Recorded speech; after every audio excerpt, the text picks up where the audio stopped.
Bismillahirrahmanirrahim.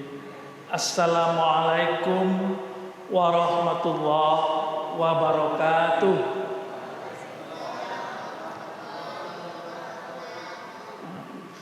Alhamdulillahi rabbil alamin.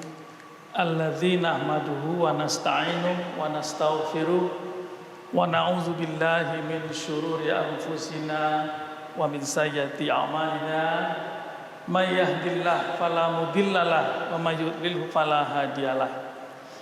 Asyhadu an la ilaha illallah wahdahu la syarikalah wa asyhadu anna Muhammadan abduhu wa rasuluh. Allahumma salli wa sallim wa barik ala Muhammadin wa ala alihi wa sahbihi wa sallim.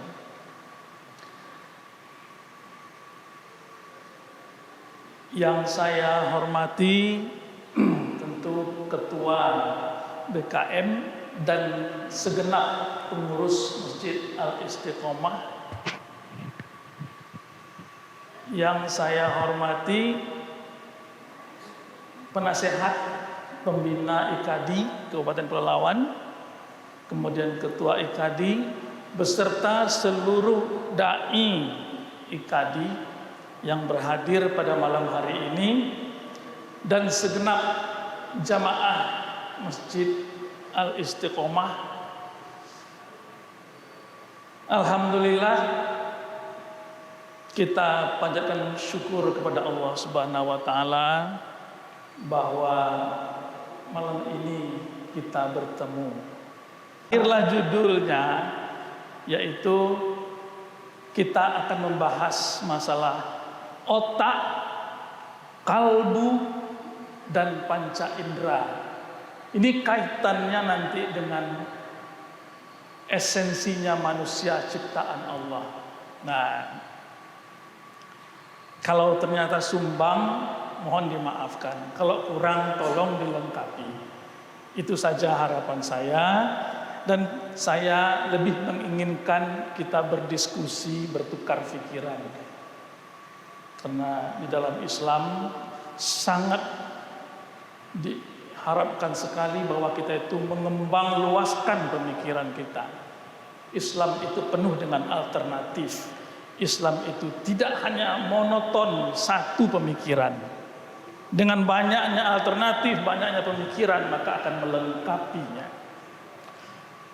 Saya sebenarnya akan pakai infocus, hanya saja mungkin panitia belum memiliki infocus, maka saya akal-akali. Caranya saya share materi saya itu ada di HP para anggota IKADI. Jadi kalau yang udah masuk dalam grup IKADI, itu di WA grupnya itu sudah ada materi yang sedang saya bicarakan ini. Jadi boleh dibuka HP-nya, kita lihat bersama. Bagi yang tidak masuk dalam anggota grup WA IKADI, minta tolong aja di-sharekan oleh tetangga sebelah, asal sebutkan nomor WA-nya. Saya mengambil topik mengenai otak, kalbu, dan panca indera. Ini tiga hal yang menjadi harta kekayaan manusia yang tidak ternilai harganya, tapi sedikit tersentuh, sedikit sekali tersentuh oleh pembicaraan, sehingga minim sekali dia dikembangkan oleh masyarakat. Nah, kepada kaum muslimin, mari kita coba lihat ketiga unsur ini. Dasar dari pembicaraan kita atau diskusi kita, saya tidak berani katakan ceramah ya. Ini lebih sifatnya diskusi. Dasar kita adalah bahwa manusia itu dijadikan oleh Allah sebagai makhluk yang paling mulia, sangat mulia. Allah katakan walaqad karramna bani Adam wa hamalnahum fil barri wal bahri wa razaqnahum minat thayyibati wa faddalnahum ala katsirin mimman khalaqna tafdila. Apa kata Allah? Dan sungguh kami telah muliakan anak cucu Adam. Jelas ini menyatakan bahwa kita diangkat menjadi makhluk yang paling mulia. Dan kami angkut mereka di darat dan di laut. Dan kami beri mereka rezeki yang baik-baik. Nah, ini kalimatnya yang perlu digarisbawahi adalah, dan kami lebihkan mereka di atas banyak makhluk yang kami ciptakan dengan kelebihan yang sempurna. Makhluk Allah itu banyak. Bisa jadi sebelum manusia ada makhluk lain yang juga menempati bumi, bisa saja. Makhluk di alam nyata, makhluk di alam gaib, semua makhluk Allah banyak. Tapi kata Allah, manusia ditempatkan paling tinggi, paling mulia, melebihi daripada yang lain. Itu dasar kita berbicara dulu, ya, supaya kita tahu dan menghargai diri kita. Potensinya kita adalah yang paling mulia. Di Al-Baqarah Allah katakan, wa idz qala rabbuka lil malaikati inni ja'ilun fil ardi khalifah. Ketika Allah berdialog dengan malaikat, apa kata Allah? Sesungguhnya aku akan menciptakan satu makhluk menjadi khalifah di bumi. Ayatnya panjang, terjadi dialog antara malaikat dengan Allah Subhanahu wa taala. Apakah engkau akan menjadikan makhluk yang menumpahkan darah dan selanjutnya. Tapi yang penting adalah Allah katakan khalifah di bumi. Khalifah artinya adalah penguasa, yang berkuasa, yang memimpin. Itu khalifah, yang memimpin. Maaf.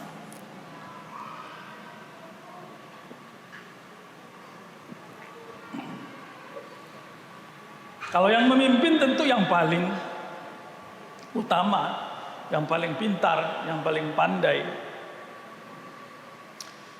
Nah, itu dua hal yang menunjukkan bahwa memang manusia sudah dijadikan sebagai makhluk yang paling mulia, paling hebat. Tapi jangan gembira dulu. Di lain sisi, Allah mengatakan justru sebaliknya. Nah, tadi dikatakan paling mulia, jadi pemimpin. Sekarang malah sebaliknya. Walaqad zara'na li jahannama katsiran minal jinni wal ins. Sesungguhnya akan kami isi neraka jahanam itu dengan jin dan manusia. Nah, kok bertolak belakang? Tadi diagung-agungkan, sekarang dijatuhkan menjadi yang serendah-rendahnya, sama dengan jin. Masuk neraka jahanam.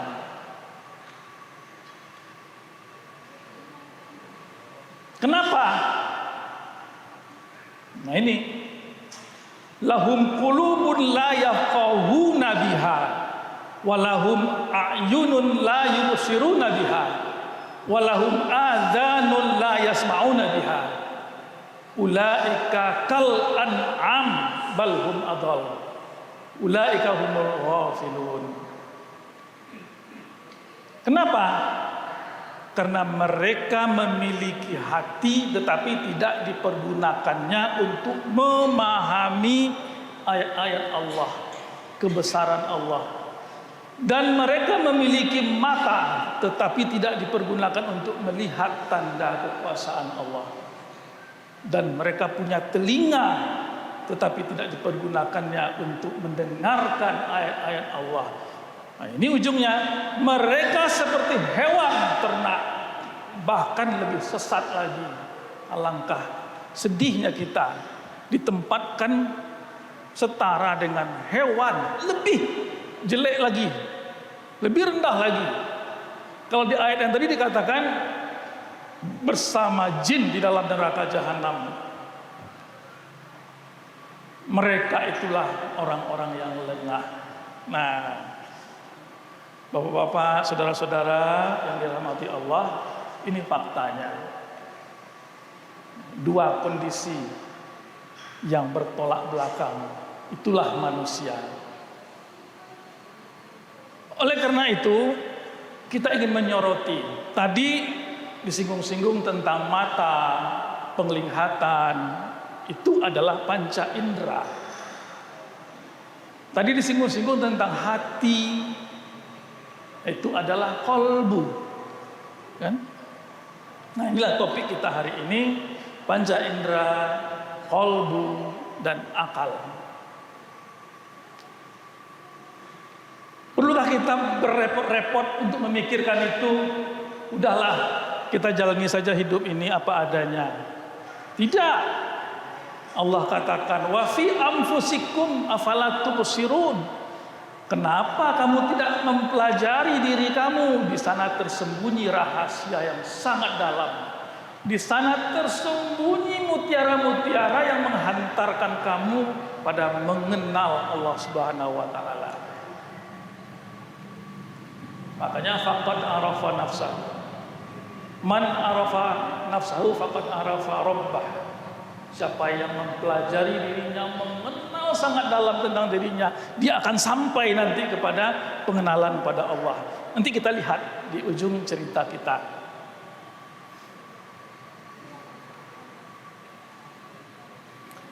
Bapak Ibu, saudara-saudara, teman-teman para dai yang dimuliakan Allah, sesungguhnya manusia itu dilahirkan memiliki kecerdasan yang sangat tinggi. Kecerdasan yang penuh, sangat tinggi. Kita bisa lihat orang-orang yang pintar-pintar, Habibie, Einstein, dan segala macam orang-orang cerdas. Dan sebenarnya manusia itu memang sudah diplot, dia mampu cerdas seperti itu. Tetapi kenapa umumnya mereka gagal menggunakan kecerdasan itu? Gagal memaksimalkan sampai kepada tahap kecerdasan seperti itu.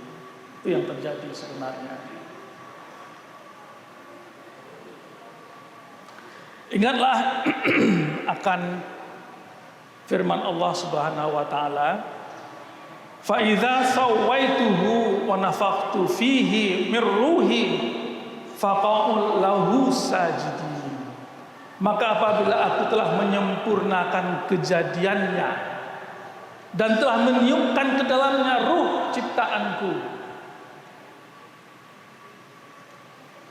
maka tunduklah kamu kepadanya dengan bersujud. Di situ tersembunyi kata-kata dan meniupkan ke dalamnya ruh ciptaanku. Ada yang juga menafsirkan meniupkan ke dalamnya ruhku. Terserahlah kita mau pakai kata yang mana. Artinya apa? Sebenarnya di dalam tubuh kita itu sudah tertanam citra atau karakter sifat-sifat Allah dalam bentuk miniatur. Dan jelas-jelas dikatakan, dan telah meniupkan ke dalamnya ruh ciptaanku atau ruhku. Artinya apa? Betul bahwa manusia itu memang diciptakan sedemikian hebatnya potensi.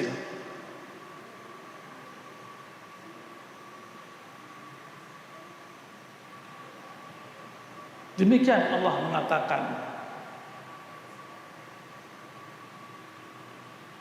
Oleh karena itu nanti kita akan cari di mana itu Allah menanamkan yang katanya ruh ciptaannya atau ruhnya atau sifat-sifatnya dalam bentuk miniatur di dalam tubuh kita yang tersembunyi, di mana itu ditanamkan. Nanti kita lihat.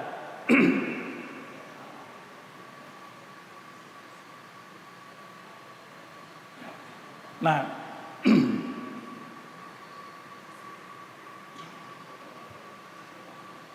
yang ditanamkan oleh Allah Subhanahu wa taala, sifat-sifat keunggulan itu ada di dalam kolbu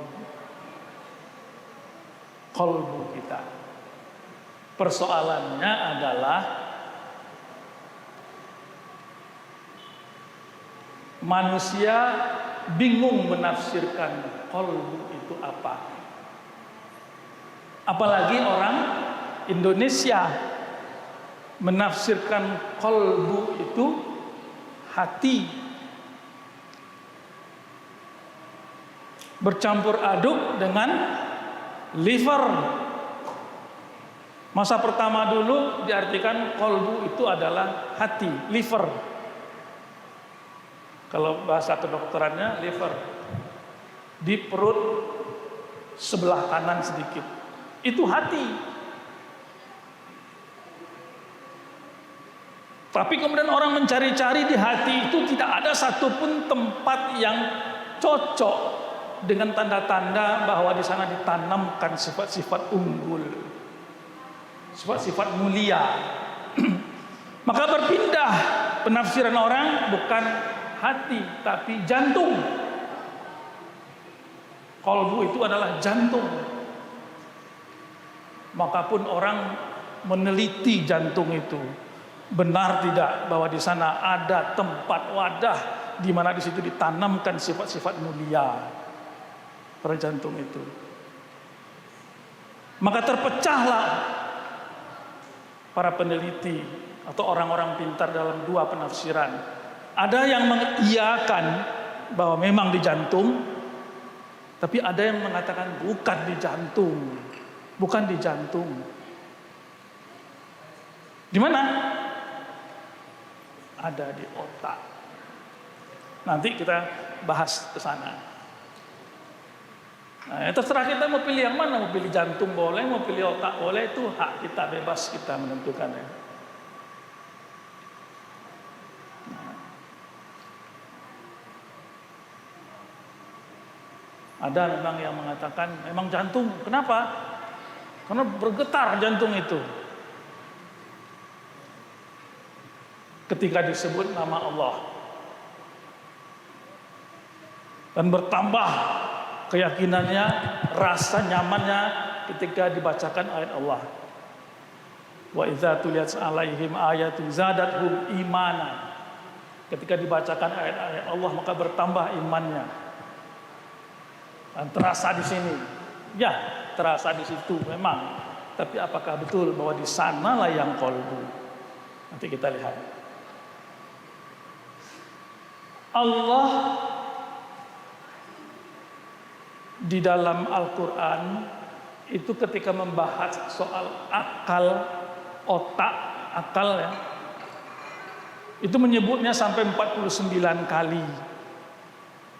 Tetapi tidak satu pun yang Allah menyebutkan dia dalam bentuk kata benda. Al-Quran menyebutnya dalam bentuk kata sifat dan kata kerja. Sehingga memang wajar kalau kemudian orang bingung yang mana sebetulnya barangnya itu. Nah, salah satu sifat-sifat yang dikatakan oleh Allah Subhanahu wa taala yang tercantum di surah Al-Kahfi ayat 57, wa man azlamu mimman dzukira bi ayati rabbih fa'rada anha wa nasiya ma qaddamat yadah inna ja'alna ala qulubihim akinnatan ay yafqahuhu wa fi adhanihim waqra wa in tad'uhum ilal huda fala yahtadu ila izan abada Dan siapakah yang lebih zalim daripada orang yang telah diperingatkan dengan ayat-ayat Tuhannya, lalu dia berpaling darinya dan melupakan apa yang telah dikerjakan oleh kedua tangannya. Sungguh kami telah menjadikan, nah ini, hati mereka tertutup sehingga mereka tidak memahaminya.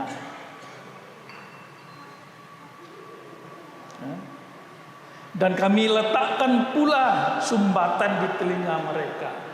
Kendati pun engkau Muhammad menyeru mereka kepada petunjuk, niscaya mereka tidak akan mendapat petunjuk untuk selama-lamanya.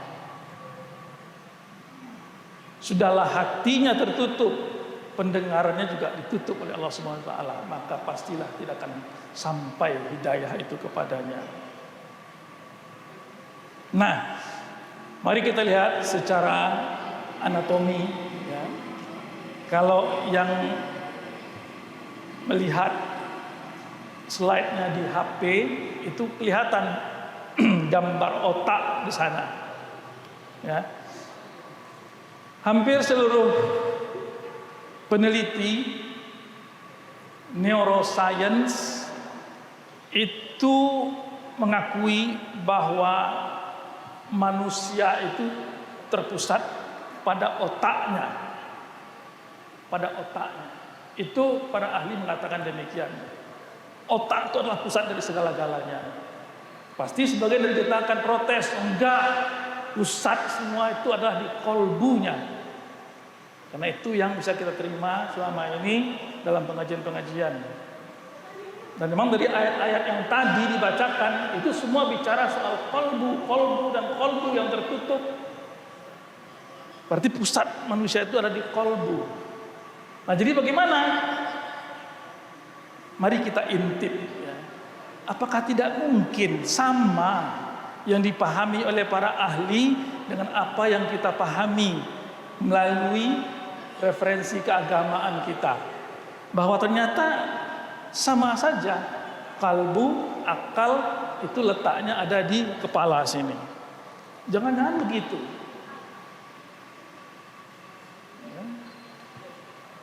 Nah, ternyata memanglah demikian, ya, bahwa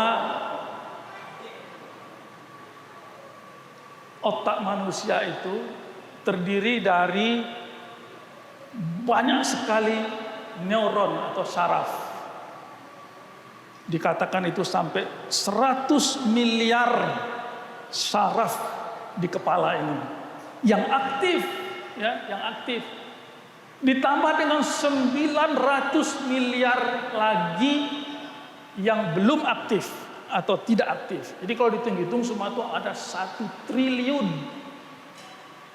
saraf kita. Padahal kepalanya kecil segini. Dari yang 1 triliun saraf itu atau 100 miliar yang aktif itu, satunya saja itu sama dengan komputer yang ada pada kita sekarang. Satunya itu sama dengan satu komputer. Ya. Dia bisa memprogram, dia bisa memberikan informasi, mengumpulkan data, mengcoding dan segala macam. Ada di satu sel saraf. Bayangkan, kekuatan kepala kita sama dengan 1 triliun komputer.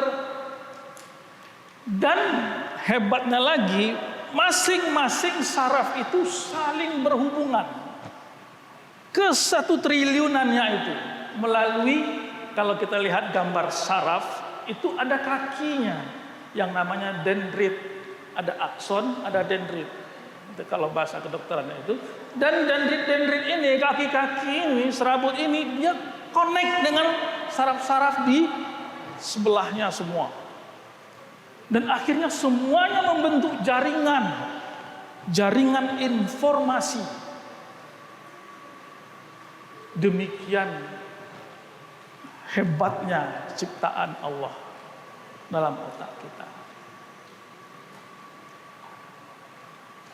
Maka kemudian kalau kita bicara soal otak, itu bendanya.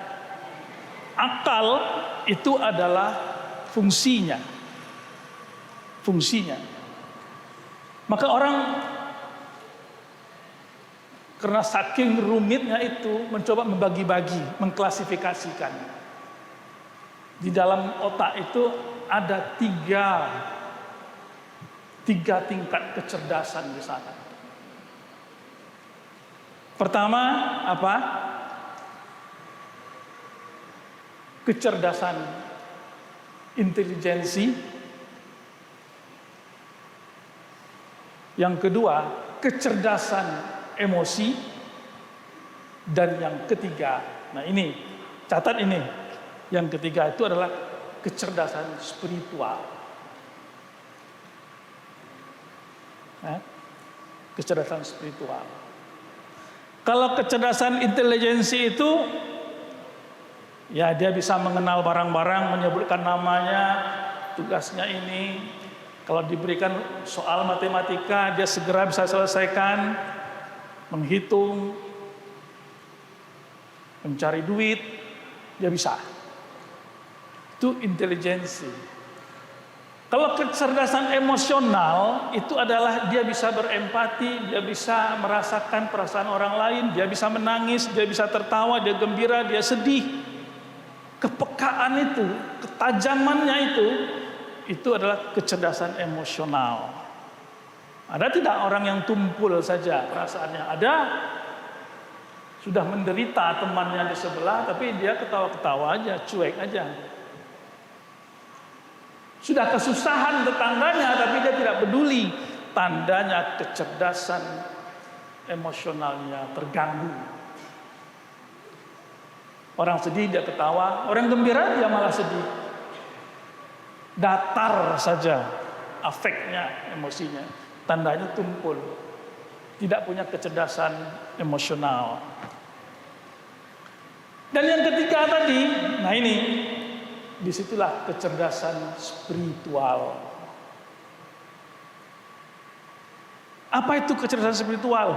Orang itu mudah tersentuh dengan hal-hal yang sifatnya spiritual. Gampang. Ada orang yang bebal sekali, sudah dibacakan ini, dikasih petunjuk ini, tapi tidak juga masuk ke dalam telinganya. Itu kecerdasan spiritualnya rendah. Ada yang tinggi, hanya dengan melihat gunung timbul berkembang di dalam otaknya ini segala macam pemikiran tentang kebesaran Allah. Umpamanya, itu kecerdasan spiritual. Maka oleh karena itu, bapak-bapak dan saudara-saudara, nah di sini barangkali lebih intinya adalah kita perlu bercuriga, dan ini bukan kita, para ahli umumnya bercuriga, jangan-jangan di situ itu kolbu itu. Jangan-jangan di situ kolbu itu. Ini saya tidak mengklaim dia mengatakan bahwa kolbu itu ada di sini, sementara bapak masih menganggap dia di sini. Saya tidak mengklaim itu, tidak. Tapi perlu kita bercuriga, dan para ahli juga bercuriga. Jangan-jangan di situ kolbu itu. Kecerdasan spiritual itu.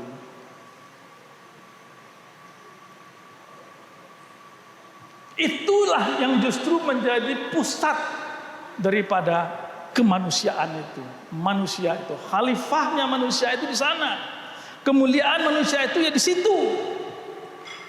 Sehingga kata Allah, di dalam diri manusia ada segumpal daging. Hadis, ini hadis ya kalau salah ya. Ustaz, hadis ya? Hadis ya. Bila baik dagingnya itu, maka baiklah seluruh tubuhnya. Tapi bila jelek daging itu, maka jeleklah seluruh tubuhnya. Daging itu adalah kolbu. Nah, jangan berpikir lagi daging itu liver ini. Udah ketinggalan kita ini. Tapi masih ada orang yang berpikir bahwa daging segumpal itu ada di sini, di jantung. Karena kenapa? Di dalam Al-Quran pernah tersebutkan kata-kata as-sudur. Tempat letaknya kalbu itu, dada. Nah, tapi nanti kita bicarakan itu, perdebatan tentang itu. Jadi perlu kita bercuriga jangan-jangan di sana. Maka kemudian para ahli pun meneliti lebih jauh lagi, lebih dalam lagi. Bagaimana cara penelitiannya?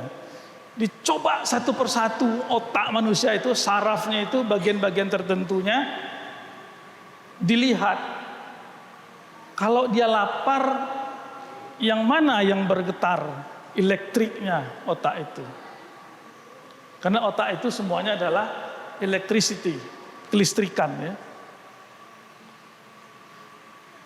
Kita bergerak tangannya begini, ada bagian di otak itu yang potensial listriknya meningkat seperti itu. Dia marah, maka ada bagian tertentu di otak itu yang memang meningkat listriknya.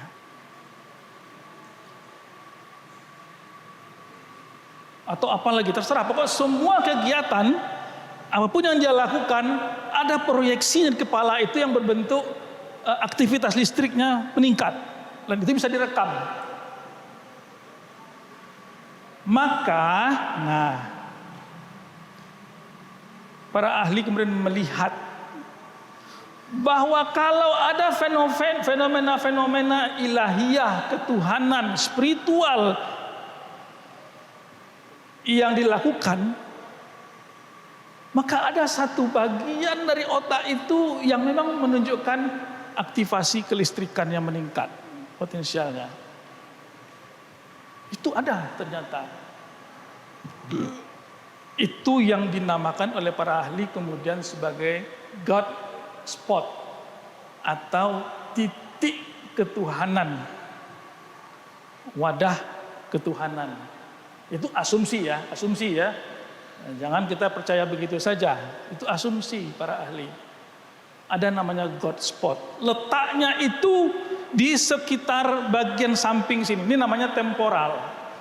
Jadi di dekat telinga ini ada bagian otak namanya temporal. Disitulah pusat daripada segala macam emosi, fungsi luhur ada di sana. Dan ada satu bagian di situ yang orang mengatakannya God spot itu tadi. Jadi nyambung enggak yang dikatakan tadi? Ketika dibacakan, disebut nama Allah, kemudian bergetar hatinya. Yang mana hati yang bergetar? Di sinikah yang bergetar? Atau kelistrikan di kepala itu, di God spot itu yang trek begini? Yang mana? Nah, mulai kita ketemu nih, kemana ini apa larinya gitu ya? Ini bergetar juga dia. Tersirap darahnya tatkala dibacakan ayat Al-Quran, disebut nama Allah. Itu iya juga di sini. Di sini iya juga. Nah, terus yang mana? Nah,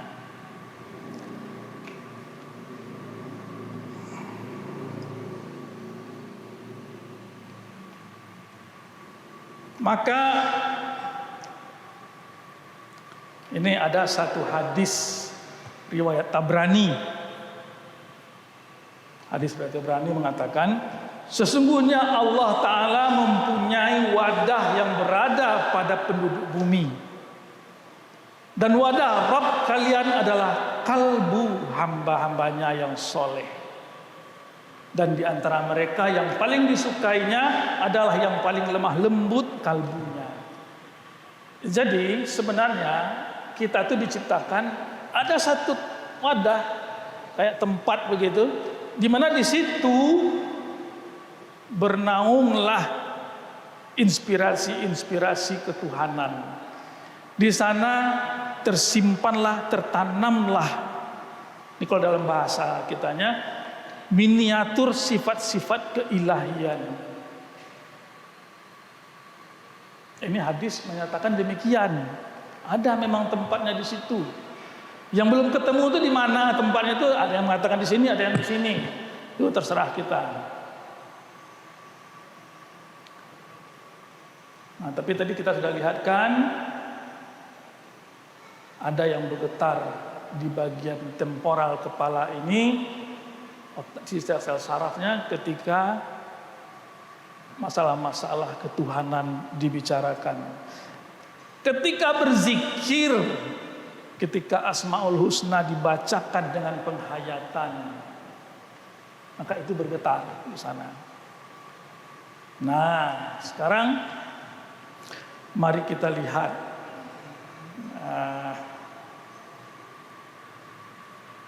bahwa sesungguhnya otak manusia itu, nah itu kita tinggalkan dulu sebentar, kita masuk sini.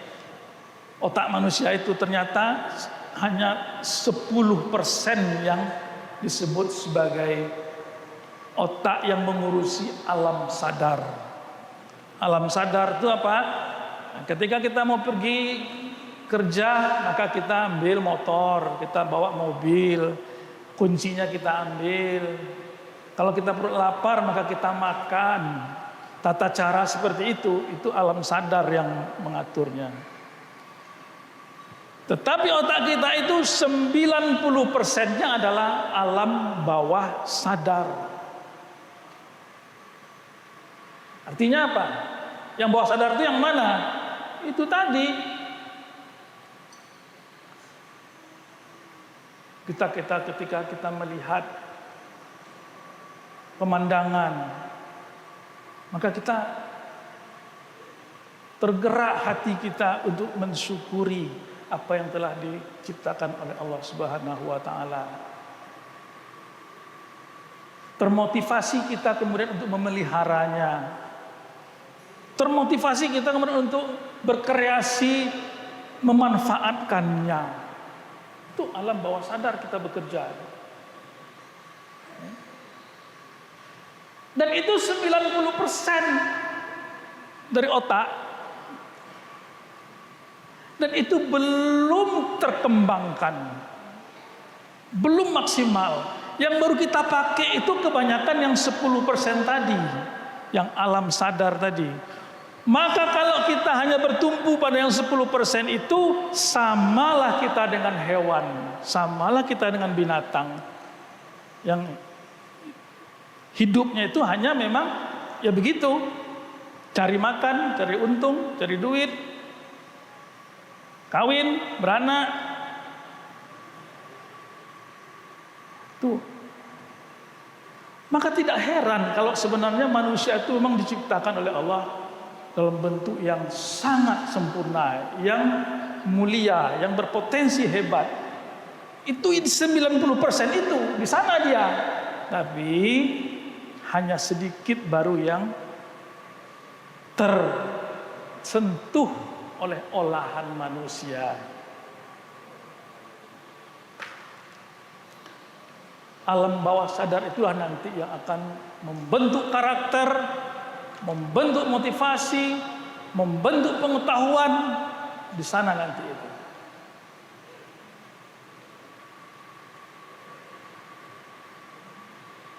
Ya.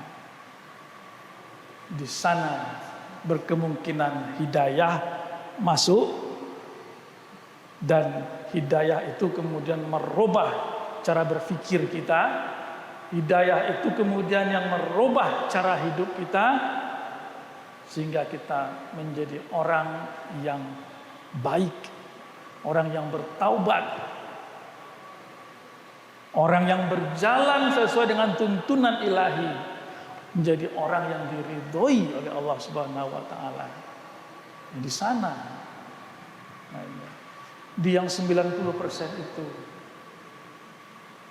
Jadi kalau begitu masih banyak lagi lahan kita untuk mengembangkan diri kita ini. Masih banyak peluang lagi untuk seseorang manusia itu menjadi lebih sempurna. Meningkatkan kualitas dirinya, meningkatkan kemampuan dirinya. Masih banyak jalan, masih banyak peluang. Jangan mengukur keberhasilan, jangan mengukur nilai kemanusiaan dengan status pendidikannya, status sosialnya, status ekonominya, hartanya. Nah, itu terlalu sumir, terlalu simpel mengukur manusia. Ukurlah dia dari sudah seberapa besar dia kembangkan alam bawah sadarnya, sehingga dia bisa connect dengan penciptanya. Mengerti dia apa selera maunya sang pencipta. Bukan mau dirinya. Kalau mau dirinya itu yang bekerja masih alam sadarnya. Tapi mau penciptanya itu. Di sini baru terbuka itu yang namanya tadi tutupan di telinga, tutupan di mata. Bergema dia sampai ke kalbu, masuk ke alam bawah sadarnya. Dan dia menyadari dia adalah seorang makhluk, seorang hamba Allah. Tidak ada lagi kesombongan.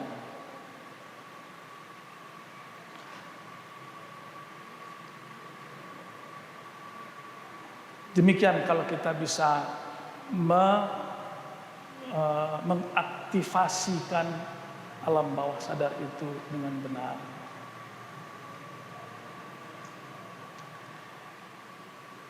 Sebenarnya ini ada banyak sekali yang bisa kita bicarakan, tetapi kita sudah sampai sebetulnya kepada inti-intinya. Ini dikatakan, sesungguhnya Al-Quran itu benar-benar diturunkan oleh Tuhan semesta alam, diwahyukan oleh malaikat ke dalam kalbumu. Artinya apa? Al-Quran itu isinya sebenarnya sudah ada di dalam kalbu kita.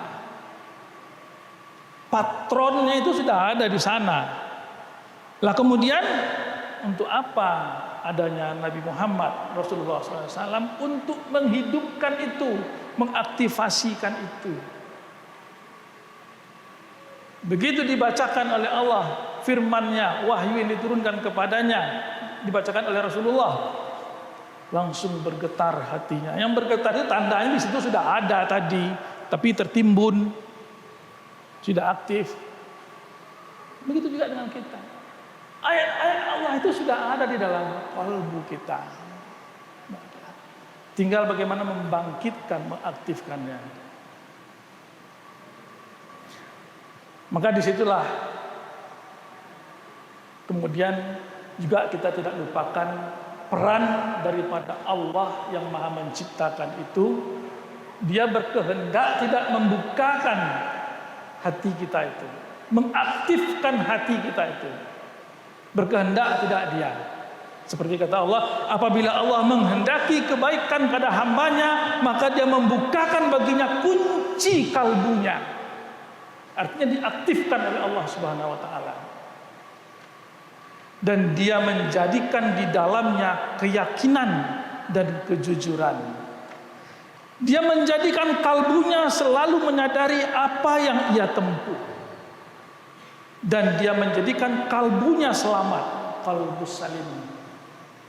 Lisannya jujur, akhlaknya lurus, dan dia menjadikan telinganya berpendengaran yang tajam dan matanya berpenglihatan yang tajam. Itu hadis riwayat Bukhari Muslim.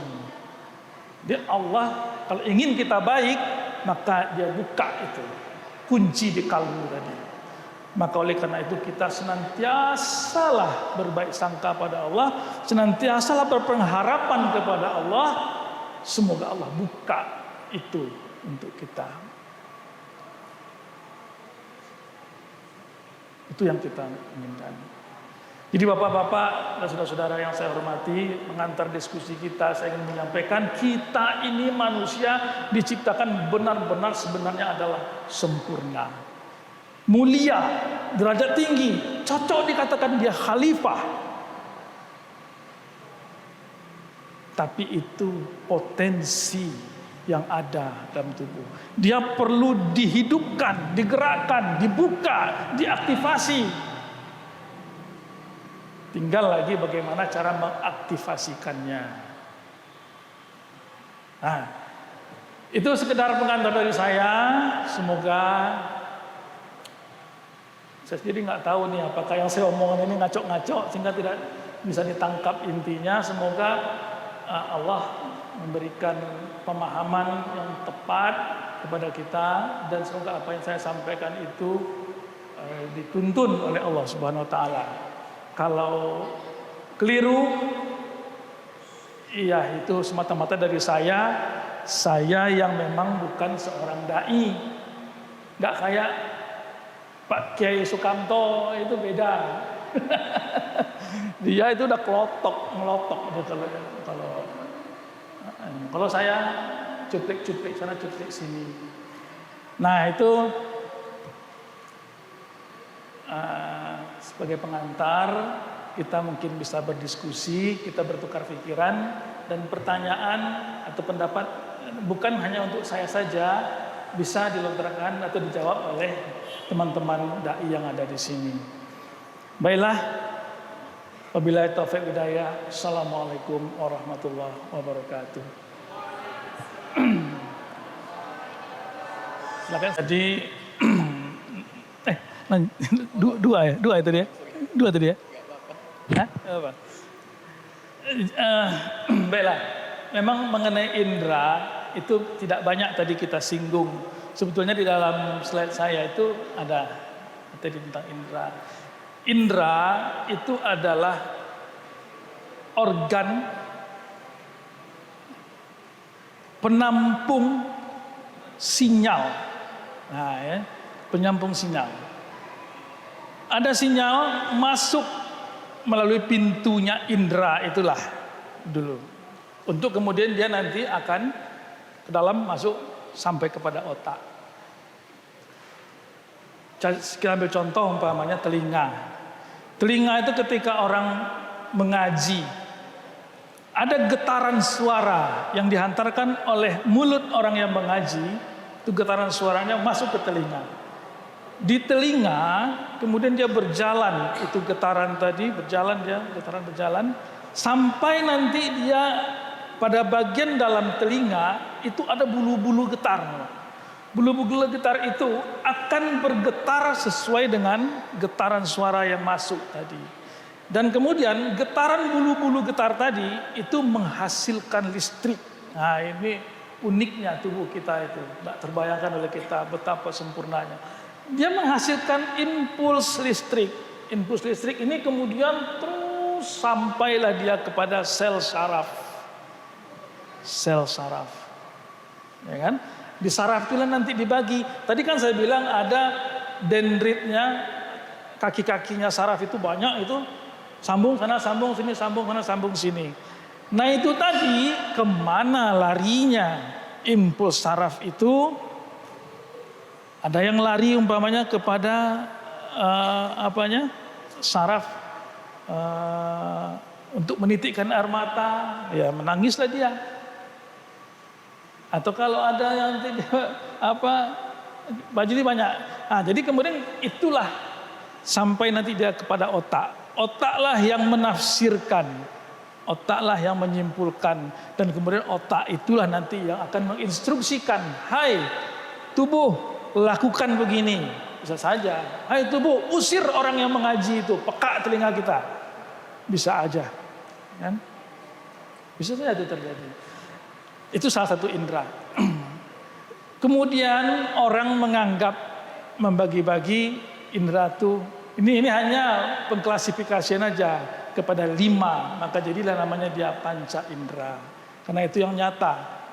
Mata, telinga, lidah, kulit, satu lagi hidung. Hidung.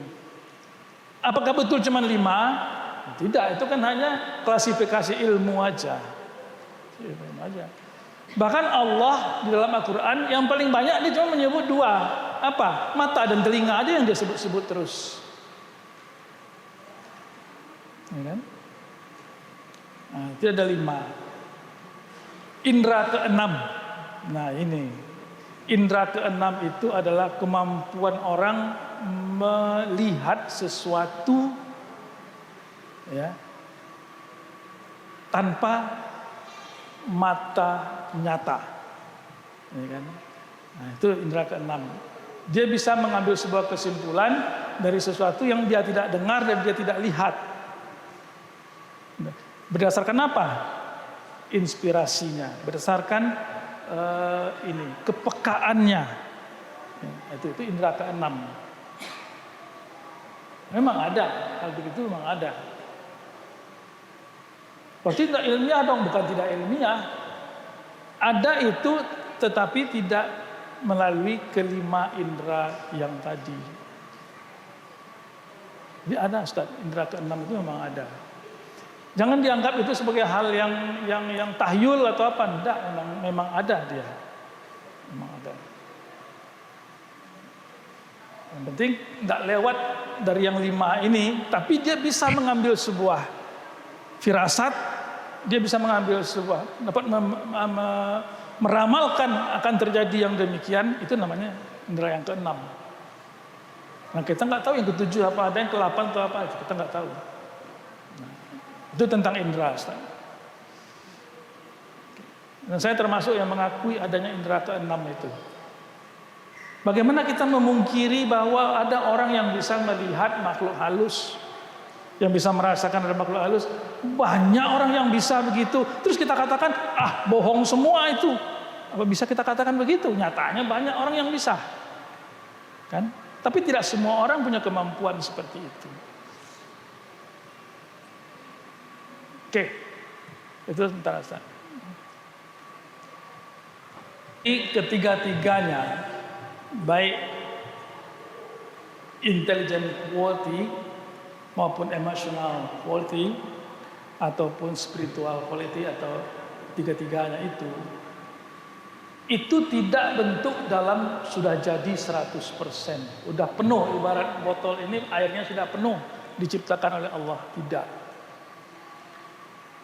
Dari lahir dia dibawa, sudah ada, tetapi dia harus dikembangkan. Katakanlah intelligence, ya, fungsi kognitifnya. Kan waktu anak kecil dia nggak bisa berhitung matematika, nggak bisa dia.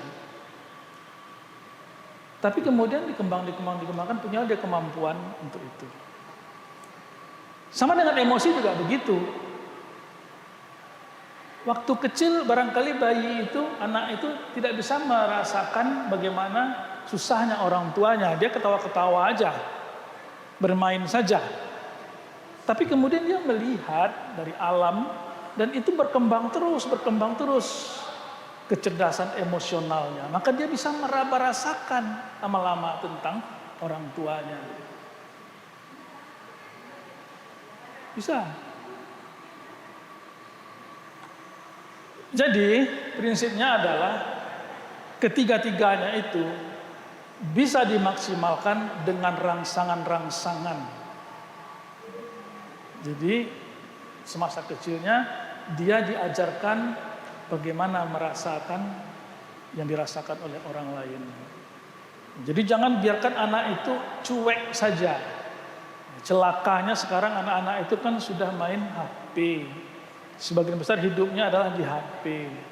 Iya, kalau HP itu yang dia putar cerita-cerita sedih, cerita gembira, cerita tentang umpamanya kepahlawanan. Itu alhamdulillah itu mempertajam kecerdasan emosionalnya. Tapi kalau HP itu dia gunakan untuk yang lain-lain, yang tidak memacu emosinya, maka kecerdasan emosional tentu akan rendah. Jadi intinya Ustaz Tony, itu bisa dicapai dengan melatih anak mempunyai kepekaan sosial. Jadikan dia hidup di alam nyata. Jangan letakkan dia di alam khayal, alam maya yang sekarang sedang meracuni orang. Itu untuk emosional. Sama dengan kecerdasan spiritual. Jangan berharap bahwa dia tuh akan menjadi seorang yang tawadhu, yang ini, yang itu. Padahal dia tidak pernah berkenalan dengan ajaran-ajaran agama. Dia tidak pernah berzikir. Zikrullah itu dia tidak pernah diterapkan. Maka mana mungkin dia merasakan dekat dengan Allah.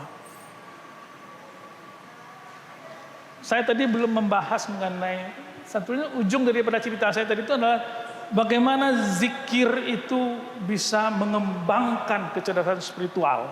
Tadi ke sana tadi lagi, tapi enggak lagi masuk tadi udah ini. Jadi zikir yang kita lakukan setiap hari itu bukan tanpa makna.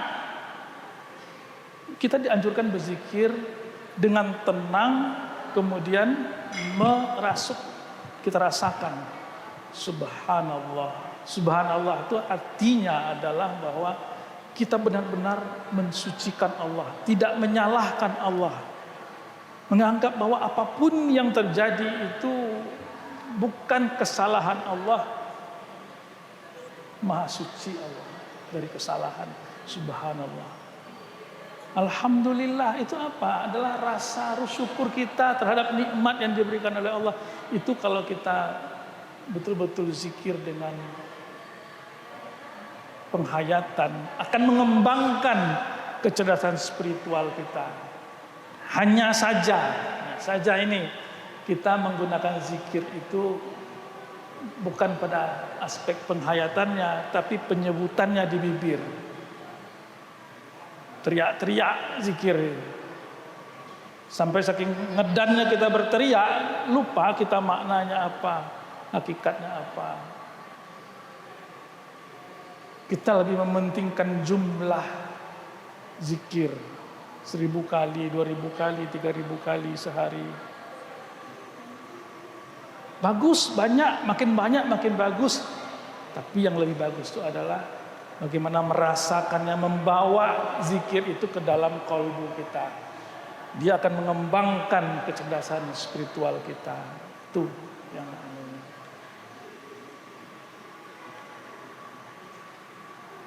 di dalam ada satu hadis yang mengatakan bahwa peran zikir dan Asmaul Husna ini di riwayat Tirmizi. Sesungguhnya Allah mempunyai 99 nama, yaitu 100 kurang 1. Siapa yang menghitungnya atau menghafal seluruhnya, masuklah ia ke dalam surga. Sesungguhnya Allah itu tunggal dan menyukai banyak bilangan ganjil. Kita masih terpaku pada pengertian menghafalnya dan menghitungnya. Kita terjemahkan itu dan kita tidak lepas dari itu, terjemahan yang itu. Padahal sebenarnya pengertiannya adalah menghitungnya, ya pakai tasbih, pakai itu sampai 1000, sampai 2000, dah selesai, itu menghitung. Menghafalnya, kita hafal Asmaul Husna. Tapi ada menghayatinya, tingkatan yang lebih tinggi. Ada lagi lebih tinggi dari itu. Pencitraan positif pada diri kita, mulai menerapkannya, internalisasi dari sifat-sifat Allah tadi. Lebih tinggi lagi, Asmaul Husna itu kita buat menjadi membangun karakter kita. Karakter yang mana? Karakter yang sesuai, sepadan dengan Asmaul Husna itu tadi. Kita menjadi orang yang pengasih, kita menjadi penyayang, kita menjadi orang yang berkuasa. Itu tandanya apa? Memang benarlah bahwa Asmaul Husna yang kita bacakan itu menggetarkan tadi yang namanya qalbu, yang di sana sudah tertanam sebenarnya Asmaul Husna tadi. Tinggal lagi nyambung ya, mengaktifasi yang ini. Hiduplah yang ini, hidup ini, maka itu dikatakan tadi, ia akan masuk surga, kata Allah Subhanahu Wa Taala. Jadi itu kalau terkait dengan Asmaul Husna dan zikir. Jadi Pak Tony, itu hanya kecerdasan emosional itu bisa dikembangkan dengan membiasakan dia hidup di dunia nyata yang ada problem-problem hidup di sana. Dia akan peka, dia akan respon. Jadi kalau di dunia khayal, di dunia maya dia hidup, biasanya susah. Makanya makin ke ujung, anak-anak kita itu makin tumpul. tingkat emosinya, kepeduliannya. Itulah kira-kira gambarannya.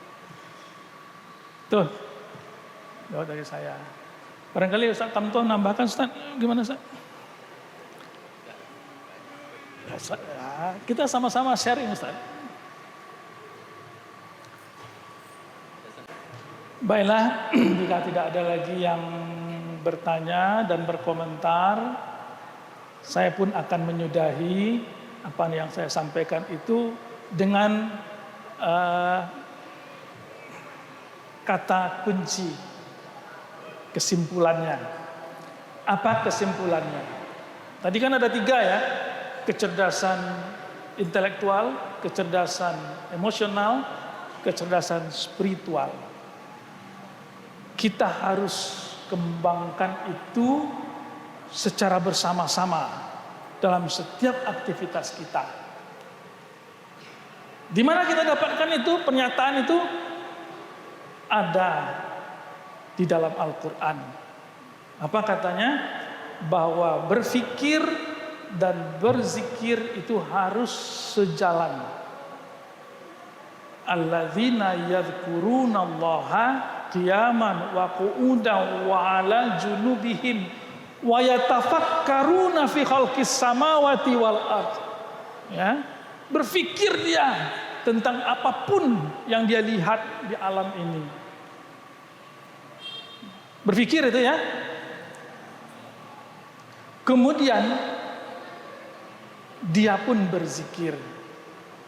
Rabbana ma khalaqta hadza batila. Subhanaka, maha suci engkau ya Allah. Kemudian dia berujung pada mensucikan Allah. Subhanaka itu kan mensucikan Allah. Subhanallah.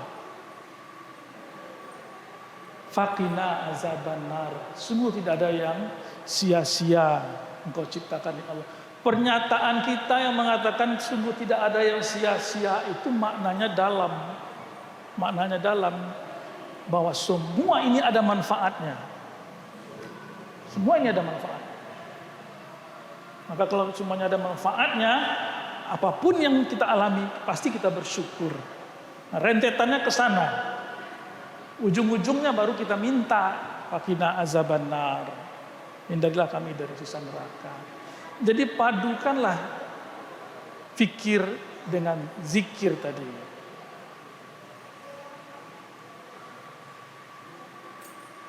Itu kesimpulannya. Maka dengan memadukan fikir dan zikir itu, insya Allah ketiga komponen kecerdasan ini akan berkembang dengan baik.